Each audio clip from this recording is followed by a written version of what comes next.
कमलायतलोचन लोकपते विजयी भव वेङ्कटशैलपते सचतुर्मुख षण्मुख पञ्चमुख प्रमुखाखिल दैवतमौलिमने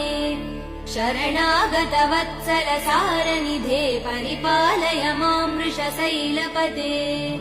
अतिवेलतया तव दुर्विषहैरनुवेल कृतैरपराध सदैः हरितं त्वरितं वृषशैलपते परया कृपया परिपाहि हरे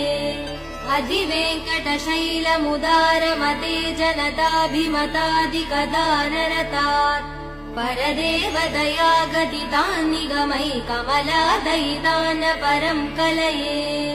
कलवेणुरवा वसगोपवधू शतकोटिवृतात् स्मरकोटिसमात् प्रतिवल्लविकाभिमदात् सुखदात् वसुदेव सुधान्न परं कलये